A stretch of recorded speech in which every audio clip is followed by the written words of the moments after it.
Okay, folks, my name is Barry Reynolds. It is. Who are you? Jennifer And Reynolds. we got her standing because she's camera shy and never wants to go on No. camera. And anyway, this is on board game 5? 5. 4, 5, something like that. It's one of them.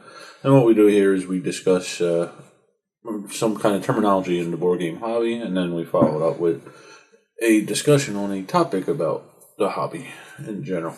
And then we encourage you, the viewers, to post your comments down underneath, and we'll answer them in 2 weeks when we do another one.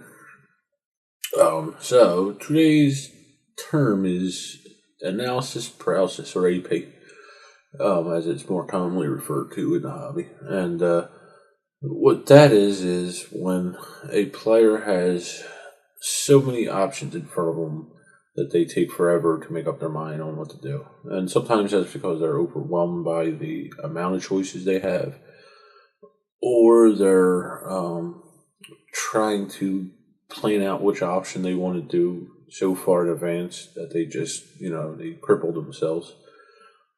Or, they just don't know what to do. And I think both of us have suffered from this at one point in time or another, Jen more than I. I'm making a face right now. You can't see it. What do you think about it? I mean, I think some games encourage AP, and it's a good thing, when you got to think that heavily on what you're doing. Yeah. Sometimes not, but most times not. It can get a little boring for the other players that know what they're doing and they're waiting patiently for their turn. Not Barry with his 30-second rule. Yeah, she never let me implement the 30-second rule. The 30-second rule was, I give you 30 seconds and I smack you in the back of the head. I was actually thinking about getting one of them wiffle ball bats, them foam wiffle ball bats. That's completely different. A foam bat is different than a wiffle ball bat. Well, who makes, like the Nerf bat? Nerf bat. I couldn't think of it. Smack you in the back of the head when you take too long. Yeah, but here's the thing. You get that and you do that, and then when we're not playing board games, you're sleeping in your chair, you're in bed, wham, you're getting the Nerf bat. And so, that's what'll happen. Yeah. So, Jed, so that rule never got implemented. Right. So why do you suffer from it at times? Because I want to win. Yeah. Jen is very competitive, and I'm not saying that it's a bad thing, but most people are like that. They want to make the most optimal choice. I do. I overthink things, and sometimes I'm not sure what I'm doing. But in the same instance, when I do get that, if we're playing with somebody that hasn't played it and they start to get it, I'm very willing to help, other players too. Oh, yeah. I think with new players, it's, it could be because they're so overwhelmed by the choices they have. Well, when we played Belfort, for instance, it was happening. But, Yeah, well, yeah, some people weren't used to that mechanic in general. Right. And, you had a few options there in Belfort. So, yeah. I didn't threaten to hit anybody in the back of the head. That's because you're more easy. With you, though, I will go do. Yes. Well, now with new players, it's a little different. Yeah. I'm talking about more advanced, experienced players in the game that you've played several times, and but we play differently. I play more off the cut. You're a thinker. You're a thinker. It's probably why you win so much. Perhaps. Either that or I just suck, one or the other. Well, I figure that most of the times when we're filming something, I win because you're also thinking about teaching it, and I'm just thinking about playing it. Yeah, that does happen a lot. Not only when we're filming, but when we're showing other people and pay attention to what they're doing. I'm trying to pay attention to the camera and all that. Yeah. So, yeah, it does happen sometimes. Or I'm just awesome. Yeah. Not kidding. Okay, so that's basically an analysis paralysis. It's when a player is just overwhelmed by the amount of choices, or they just have a habit of taking too long. Yeah, they just focus on one aspect of what they're doing so much that they just take forever on their turn. Some people playing with them just like this. A lot of people complain about it, but give them a break. You were there at one point in time, I'm sure, too. Well, if it's somebody habitual, you could just say, hey, just remind them. Yeah, there are a few things to handle it. There's like this timer I saw that'll give you 30 seconds or something. Like you could program the time and then it'll go off. And that would just probably annoy me. I think that would annoy me, or it might cause others to panic. Like, oh my god, I gotta quick turn off my alarm clock. Time for me to get off for work. Yes. Or, they could gently nudge people to go. Shame them into taking their turn and stuff like that. Yes. And that depends on how well you know the group and all that, obviously. Won't do that with somebody you don't know, so yeah, that's basically AP. Okay, Jennifer, so what is the topic of the day? The topic is the stigma of board games, or really maybe more the stereotype people have of gamers. Yes. Now, periodically you'll hear like some noise. That's this thing. You'll hear like a drawing noise. His magic wand. Yeah, it's like a little bit of windy noise. That's this. I didn't realize how much this microphone picked up the last one we did when I was smoking this. Try to quit smoking. So you'll hear this, every so often. Or you may hear my mom in the background talking. Yes, I gotta soundproof the room. She won't let me. Never mind. Anyway, yes, the stigma of board games. Now, yeah, they're basically the outlook on the hobby. People still think, like when you say I play board games, they say, oh, like what? Monopoly, Risk, Candyland. I've had one person ask me if I play Candyland. I guess Candyland is the bomb. Their mindset with watching their grandchildren all the time or something. Would they be standees? Candyland? I don't remember the game. It's little gingerbread plastic dudes. Yeah, well, they not, or standees only the things you put in the little cardboard. Oh, okay, they're not. And and then most people right off the bat say, you're a nerd, or you're, like Jen said, the guy in the basement playing D&D. Yes. Even though, like I said, the hobby is getting more mainstream and more well known over the last few years. So what were some of your stereotypes of the board game hobby? Well, honestly, I didn't know it was a hobby until you. But you say gamer, I'm going to think somebody that's a video gamer or somebody that's in their basement playing Dungeons and Dragons. Yeah, that's true. I know. That's true. Well, even the video gamers have the stereotypes and all that. Yeah, but when you say video gamer, I think of some kid screaming at another kid on a headphone set. Look, he went through that phase, okay? Yeah, no, it's not. I'm kidding. It's all, yeah. Yeah, I know. I don't really play too many video games. I really don't.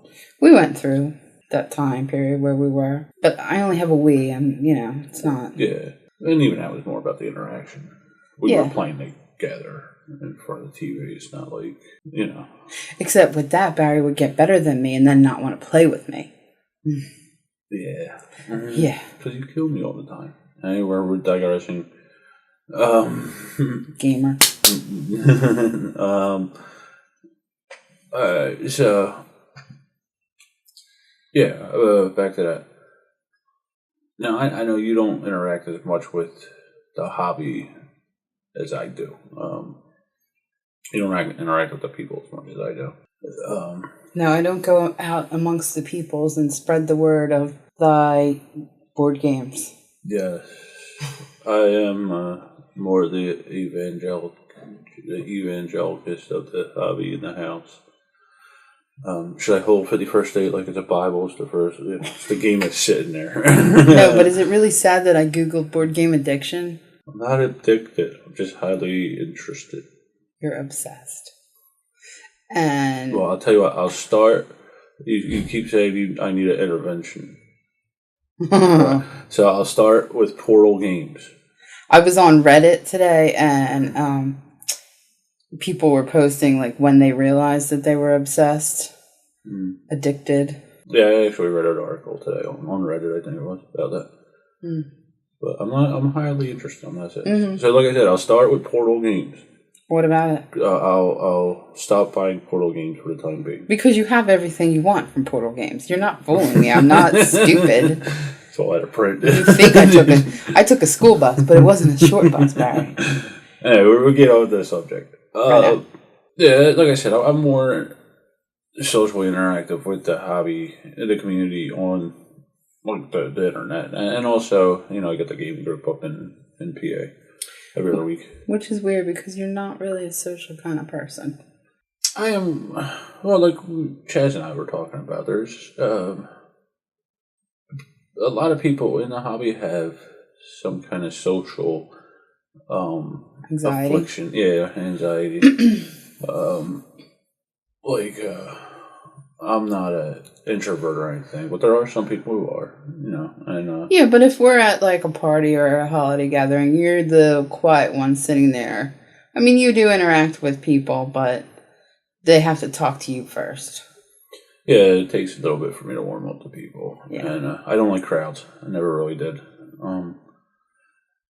And a lot of people suffer from that, and I think that's part of the stigma because you get that smaller groups and they're introverts. They're they don't bathe. They don't. Your boyfriends don't bathe? No, it's just the stereotype. Stereotype. They're some kind of odd, tick that the person has or something like that. And in some cases, that's true. They're socially awkward. But it's not the norm. Yeah, in my experience, anyway. And even if it is, the person's at least trying to overcome that obstacle in their life. Mm-hmm. Like Chaz is through the meetup he had. He said he had to start small with 5 people, get used to those 5 people, and then go on to 10. So, it is a very social hobby. And most of the people I've interacted with were pretty cool. Like anybody, I've talked to other reviewers and game designers and just regular people. And anytime I had a question, they would answer it happily. Now there is a dark side to that. It's when you deal with the internet in general, there's always going to be the trolls. And I ran into a couple of them, but that's anything on the internet. I'm sorry I made up those email addresses and trolled you. Oh, I know it was you. Yeah. So it's a very social hobby, and I don't think people pick that up. And it's not always about the games. It's usually about the social interaction around the game. The game's just, it's not a prop because you're still thinking about it, but it's what brings you together, I guess. Yeah. So what are some of your other thoughts on the stigma of the hobby? Just you're a bunch of nerds. No, I know you're not nerds. I don't. Well, I told you my point of view of what was assumed what gamers are, but they're not. Yeah, they are. And there is even like the D&D thing. It is getting more popular and more accepted. I'm not into role playing games, so. Yeah, no, but I'm just saying in general, it is getting more accepted, and I do joke around with you that if you start bringing that home, you're getting a wedgie. We already have a D&D game? No, we have a D&D themed, which I like, Lords of Waterdeep. Yeah. That's just like the storyline and the characters. It's not actually, I have to like pretend to be that person. So you don't get immersed in games? I'm not becoming the character that I'm playing. I'm not Yellow Meeple. No, I'm not saying that. We'll say that for another time, but well, like Gloom. We start off making up little stories about the character, but then it kind of just dwindles off and we're playing cards. Yeah, unfortunately, because I'm not that creative. But you are. Huh? You are a creative person. I don't think I am. Yeah, you are. Well, when I won't play immersive, like especially in the Ameritrash games, I can like see scenes in my head as we're playing the game, like like watching a movie type deal. But I've done that with other things too. So in Legacy, you were like, "Yeah, I'm married to that woman, and these are our kids and our grandkids, and on Jen, it's Legacy, Duke Crazy Portal game." Yes, I know. Back in print soon. How did you get it? It was the latest run. It was very hard to find. So is Imperial Settlers, but we digress. We usually do. Yes, we do. This week on Digression. Joy, Jen, and I. Yeah, but I think the popularity of the hobby is getting more and more. What are you doing? It's getting more widely known, due to things like Target selling them and Toys R Us and Barnes and Noble, stuff like that. And I want to crush your head. Hollywood personalities, The Will Wheaton effect? Yes, not only him, but I was thinking of the guy from Mad Men. What was his name? Summer? Yeah. Summer. We tried to think of that yesterday. You'd think we'd figure it out. Richard Sumner, I think it was. Richard? I'll Google it. Rich Somner. Somner, that's what it was. Okay. Plays Harry Crane. Right, so it was Rich Somner. Sorry. Oh, him. I've seen him in stuff. Yeah, he's an avid gamer and he spreads word. He's even did the like with Mike Mystic's the storyline. He reads the book as you're going through it. He was in The Devil Wears Prada. Okay, I don't think I've ever seen him. Man, it's a girl. Yeah, but yeah, Hollywood personalities are talking more about it, and like I said, with the Walmart or not Walmart, with Target, and all them guys. I think Barnes and Noble probably always sold games of that. I remember seeing Settlers of Catan in there when I was a teenager. They always sold more designer games to a point, but I think they've been selling a lot more of them lately, and a lot more variety of them lately. And I think the social aspect of it's changed over the last 10 years or so. He is a keen board gamer. It said so. Yeah. On the Wikipedia. Like I think the socially, people have been changing over the last 10 years or so. People are a lot more politically correct and all inclusive. You don't want to hurt anybody's feelings. Yeah, stuff like that. Whereas when I was growing up, it was a totally different story. I mean, totally different environment for me, still is. But I think you're going on to that other topic again. Yeah. Yeah, but like I said, in general, I think the social acceptance of things have changed. Well, the good news is for people that think it's just a bunch of weirdos in the basement playing Dungeons and Dragons, there's a whole crap load of games that have nothing to do with Dungeons and Dragons. Yes, you don't need a 50-sided dice to play. That was one of or die. That was something I wasn't expecting when I got into the hobby. The vast amount, like this year at Gen Con, which is the biggest game show in North America, the biggest, not trade show, that's a different thing, but the biggest board game show in the States. Something like 300 games released. Yeah, just at Gen Con in Essen, which is over in New York. That's in Germany. That's the biggest.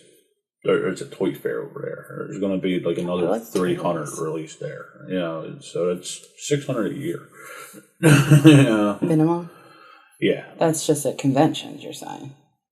Well, no, these are the two major releases, and from what I understand, in the past it was mainly Essen, this year shifted a little bit where it's also Gen Con.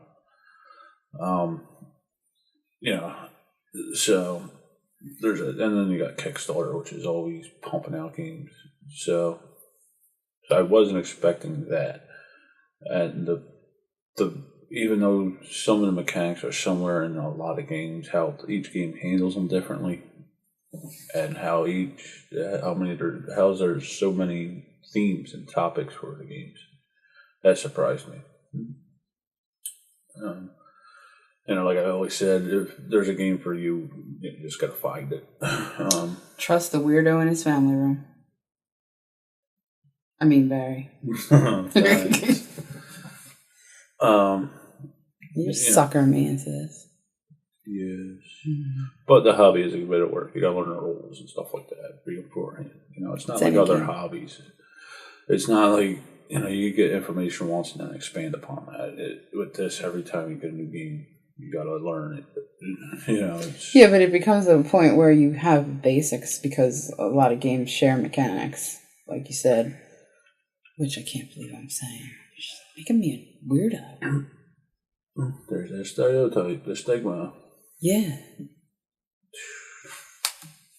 Anything else? No. You sure? Yeah. Play Monopoly. Well, you don't belong to a game group, I do, other than the family. But I belong to you. Would you consider going to one? No. Why? Because I don't like people. No, because I work Wednesdays and I have to get up early to go. Yeah, that's the reason Jen doesn't go with me to my game group. She has to get up early. I usually don't get home Bakeries start early. 1 o'clock in the morning, which is fine for me because that's my lunchtime. But yeah, but bakery hours are different. Yeah, Barry hours. But I mean, if it weren't for that, if like going around here that I don't go to, would you try that? No. Would you go on your own? No. Why? Because no. Why? Because I'm shy. Yeah, that's true. She is. Once I know people, they would never assume that I was shy. But so, how would you get to know people? Through the internet? No. No, I'm serious. Like in a situation like this, how would you get if you can't see them face to face? I play with family members. Yeah, for me, like I kind of felt like I knew the guys because of the podcast. Blah blah blah. Starstruck. No, it wasn't even. Okay. The first time I went there, I didn't even know what they looked like. Chris, I did. Well, because you listen to a podcast while you're driving all the time. The first person I met first two was Don and Brian. And Don's from the South. He's got a real thick accent. I like Southern accents. And them guys were cool. We played Castles of Burgundy. Yeah. Y'all played a bunch of games? Y'all played a bunch of games, yes. It's not we all, y'all. And we played Castles of Burgundy, and then he introduced me to everybody after that. But I got there a little late, so I didn't from the beginning. But and then I've gotten to know more and more of the guys. There's Ron's wife Jen. She brings cookies every time she comes. Fine, I'll bake something. We're just a bunch of good guys. Yeah. I would probably have fun, but I would be miserable the next day. No, well, if I didn't have to work is what I'm saying. But I would probably have fun. But then I'm also nervous about what if they're playing a game I don't know. I mean, they're not going to make me feel stupid. They're going to teach me how to play. But I just, I'm shy, and as we can tell, this is more I enjoy playing games, and I've played them all my life. But this is your hobby. Yeah. So basically, in a nutshell, there's stereotypes to the hobby, which I think are gradually decreasing. People are getting more and more accepted of the hobby and the people in the hobby in general. I made that analogy the other day about bikers, basically the same thing. In the past, they were all gang members, hoodlums, and now it's like doctors, lawyers, corporate people, Oh, yeah, we didn't... We filmed this once before, so I kind of forget what we did discuss and what we didn't. But we didn't discuss that. Yeah, in the hobby in general, there's all sorts of people. There's Hollywood actors, there's lawyers, there's doctors, there's it's all walks of life. Politicians, there's a lot of IT people, or tech people. And you're even within our family, you're exposing them to different games, and some they don't like, some they really love. Yeah. Yeah, there's issues with that. We'll say that for another time, but that's just my gaming habits, our gaming habits. GameStop. Yeah. But yeah, all sorts of walks of life are in the hobby, and yes, there are still people who have the stereotype, recluse or doesn't shower, stuff like that. Barry showers every day. Sometimes twice a day. But, they mainly say that about conventions or certain types of game players, mainly card players that I'm not going to get into. MTG. But, yeah, it's, I think people are the hobby is slowly getting accepted. Yeah. It's becoming more widespread for sure. Yeah. I've been in it for 2 years or so, 3 years. Not 3 years. And I've seen how much it's grown. Seems like that. Granted, a lot of people aren't as into it as I am, but I've seen just how much it grew in the last couple of years. Well, just in watching some of your interviews, you see the people's personalities, and they're nice people. Yes, they are. Funny, entertaining. But there's a little bit of a difference with that. I mean, I've heard people are different off camera than they are on camera. And I can see that. I myself made a conscious decision to watch my language on this because I curse like a truck driver. And sometimes you will catch me just because I missed it in editing or whatever. But I made a conscious decision to do that because if a child watches it. But other than that, I am what I am. You see what I am. I'm monotone, laid back. That's fair. Nonchalant. Well, Jerry calls me stoic, but this is who I am. I don't get real excitable too often. But except when a big box comes in the mail from CSI. But I heard people are different behind, off camera, and sometimes it's, they hype themselves up a little bit more, or they're a little more, they're not as what's the word I'm looking for? Personable as they are, or they're not. They kind of make a persona for themselves for the camera. Is what I'm getting at. So they're a little bit of an actor. Yeah, actress. And that's just the draw for the audience. Yeah, I'm sure it is. But it's a little different when it's just you and the camera too. Yeah. Took me a while to get comfortable with that thing, but you're not still completely. No, I'm not. But you're getting there. Yeah. More of my personality is coming out on the show. Like I used to only put my hands here, but now I'll go. The channel's in constant flux, and it will be. It's not. Back here, I'm trying to crush your head. And it will be. It's not a lot of times it's just scheduling and time that changes what happens on the channel. A lot of times, Jen and I our schedules are totally different. Yeah, because when Barry wants to play, I'm tired and cranky. Yeah. And when I want to play, he's tired and cranky. Yeah, I work at the graveyard shift. Jen's on the day shift, early morning shift. Yeah. But, so, yeah, now that Jen's part of the channel, a lot of it revolves around our scheduling to get together and do stuff like this. Yeah.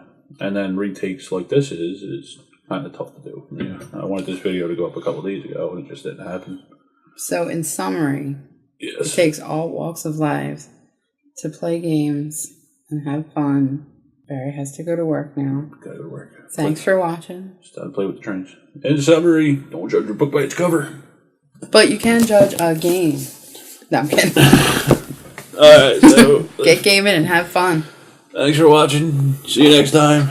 It's time for Dexterity Game.